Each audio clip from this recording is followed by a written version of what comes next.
Iran America जंग में अरब ममालिक बेबस, पाकिस्तान गल्फ की उम्मीद, खित्ते का नया पावर हाउस कैसे बना, तेल की दौलत बामुकाबला मिसाइल प्रोग्राम।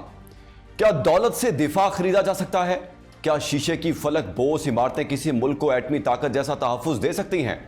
नाजरीन, जब खलीज के सहराव में तेल की दौलत से आसमान को छूती इमारतें खड़ी की जा रही थीं, जब अरब रियासतें अमेरिका की दिफाई छतरी के नीचे बैठकर अरबों डॉलर का असलहा जमा कर रही थीं और इसराइल से पींगें बढ़ा रही थीं, तो एक मुल्क खामोशी से अपनी तस्वीराती गहराई तैयार कर रहा था। लोग मजाक उड़ाते रहे, दुनिया उसे मुआशी बहरान का शिकार मुल्क कहती रही। लेकिन आज जब अमेरिका का फिजाई दिफाई निजाम ईरानी मिसाइलों के सामने नाकाम हो रहा है, तो पूरी दुनिया की नजरें उसी एक मुल्क पर टिकी हैं। जी हां, मैं बात कर रहा हूं पाकिस्तान की, जिसकी अस्करी तरबियत, मिसाइल प्रोग्राम और एटमी ताकत ने आज इस खित्ते का सबसे अहम पुल बना दिया है। इस व्लॉग में पूरे मंजरनामे का अहाता करेंगे, कैसे खलीजी ममालिक अमेरिका के मोहताज बने, और उस बसीरत की बात करेंगे जिसने पाकिस्तान को आज सालिस का दर्जा दिला दिया। आप देख रहे हैं 92 न्यूज़ डिजिटल और मैं हूं मोहम्मद इसहाक। नाजरीन, 19वीं सदी के आखिरी हिस्से और 20वीं सदी के इख्तिताम से लेकर 21वीं सदी की पहली 2 दहाइयों तक मशरिक़े वुस्ता में एक अजीब मंजर देखने को मिलता था। खलीज के सहरा, जिन्हें कभी दुनिया सिर्फ रेत के समंदर के तौर पर जानती थी, वो बटे, रियासतें बनी और अचानक दौलत के ऐसे मराकज़ बदलने लगे जहां हर साल एक नई बुलंदो बाला इमारत आसमान को छूने लगती थी। समंदर के बीच मसनूई जजीरे बनाए गए, शीशे और फौलाद से बनी ऐसी इमारतें खड़ी की गईं जिन्हें देखकर दुनिया हैरान रह जाती थी। तेल की दौलत ने इन ममालिक को चंद ही दहाइयों में गुर्बत से निकालकर बेपनाह सरमायादारी के मरकज में तब्दील कर दिया। दुबई, दोहा, अबू धाबी और रियाज जैसे शहर दुनिया के नक्शे पर ऐसे उभरे जैसे किसी ने सहरा के बीच अचानक जदीद तहजीब का शहर खड़ा कर दिया हो। दुनिया भर के सरमायाकार वहां जा रहे थे, बड़े बड़े बैंक्स अपनी शाखें खोल रहे थे और मगरबी मीडिया में यही तासुर दिया जा रहा था कि मुस्तकबिल का मुआशी मरकज यही खित्ता बनेगा। नाजरीन, उसी दौरान पाकिस्तान बिल्कुल एक मुख्तलिफ रास्ते पर था। पाकिस्तान के पास ना तेल की दौलत थी, ना ऐसे बड़े मालियाती ज़खायर थे जो उसे रातों रात अमीर मुल्क बनाते, मगर उसके सामने एक और हकीकत थी जिसे नजरअंदाज नहीं किया जा सकता था। नाजरीन, उस हकीकत का नाम था सलामती। नाजरीन, पाकिस्तान एक ऐसे खित्ते में वाक़ था जहां उसके मशरिक में एक बड़ी फौजी ताकत मौजूद थी और मगरिब में ऐसे हालात थे जहां जंग और अदम इस्तेहकाम का खतरा हमेशा मौजूद रहता था। इसीलिए पाकिस्तान ने अपनी महदूद मईशत के बावजूद एक फैसला किया कि अगर मुल्क को महफूज रखना है तो दिफा को मजबूत रखना होगा। उसी फैसले ने पाकिस्तान को एक तवील रास्ते पर डाला। एक तरफ खलीजी ममालिक अपनी दौलत के जोर पर दुनिया की सबसे बुलंद इमारतें बना रहे थे, आलमी नुमाइश कर रहे थे, फुटबॉल के आलमी मुकाबले मुनाकिद हो रहे थे और सियाहत को फरोग दिया जा रहा था। दूसरी तरफ पाकिस्तान अपने वसाइल का बड़ा हिस्सा दिफाई तहकीक, मिसाइल प्रोग्राम, एटमी सलाहियत और फौजी तरबियत पर खर्च कर रहा था। यही वो वक्त था जब आलमी मीडिया और कई तज्जियाकार पाकिस्तान के बारे में तंजिया अंदाज में बात किया करते थे। कहा जाता था कि पाकिस्तान अपनी कमजोर मईशत के बावजूद फौज पर बहुत ज्यादा खर्च करता है। बाज लोग ये भी कहते थे कि पाकिस्तान को जंगों की बजाय तरक्की पर तवज्जो देनी चाहिए। बहुत सारे लोग कहते थे कि हमने ये बम जो है बना तो लिया है, इसे सजा कर तो रख लिया है, किसी दिन अंधेरे में चल जाना है। इस तरह की ठट्ठेबाजियां भी होती रहीं। यह सिर्फ आलमी सतह पर नहीं था, खुद खलीजी खित्ते के बाज हलकों में भी यह तासुर दिया जाता था कि पाकिस्तान ने अपनी तरजीहात दुरुस्त नहीं रखी। बाज खलीजी अशराफिया के बयानात में भी यह गरूर साफ महसूस होता था कि हमारे पास दौलत है, जदीद शहर हैं, आलमी सरमायाकार हैं, हमें अपनी सलामती के लिए ज्यादा फिक्र करने की जरूरत नहीं, क्योंकि हमारे पीछे अमेरिका जैसी बड़ी ताकत मौजूद है। यही वो दौर था जब खलीजी ममालिक बड़ी तादाद में मगरबी असलहा खरीदने लगे। अमेरिका और यूरोप की दिफाई कंपनीज के लिए यह खित्ता सबसे बड़ी मंडी बना। उन्हें यह बताया गया कि ईरान तुम्हें खा पी जाएगा, तुम पर हमला करेगा, इसलिए हमसे असलहा खरीदो, हम बहरी जहाज देंगे।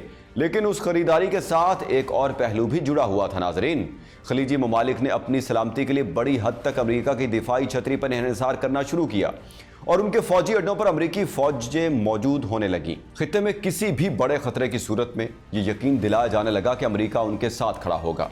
हमने भी भरोसा किया, लेकिन एक हद तक हम उस जोम, गुमान और गलत फहमी से निकले हैं।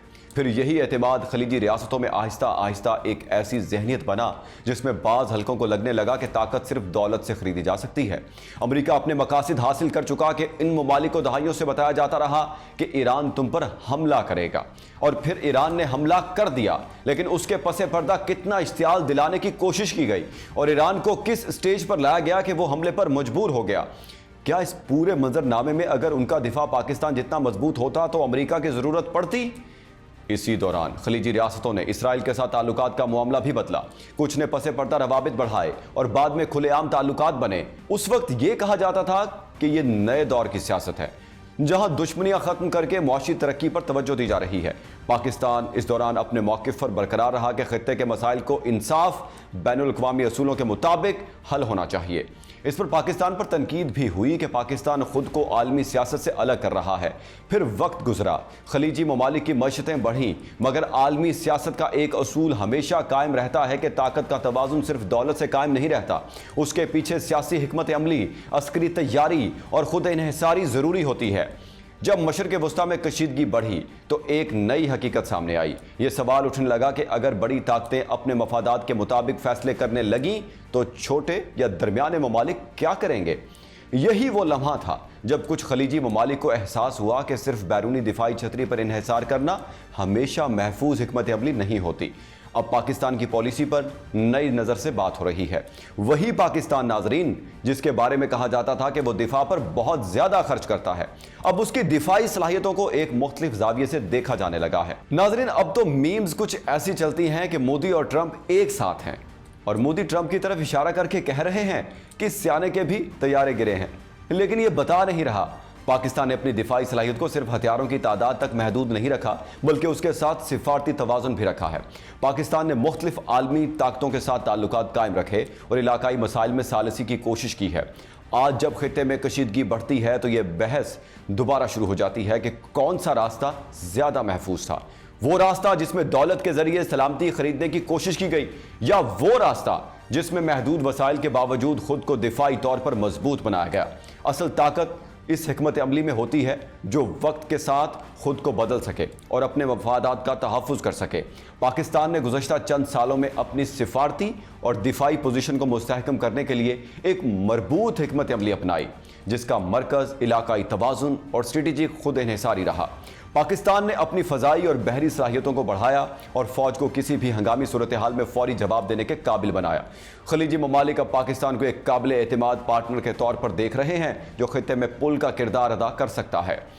अमेरिका के लिए भी पाकिस्तान की अहमियत बढ़ चुकी है, ख़ास तौर पर जब पेंटागन ये बयान दे रहा है कि हमारा फ़ज़ाई दिफाई निज़ाम ईरानी मिज़ाइलों के आगे मुकम्मल तौर पर मौसर साबित नहीं हो रहा।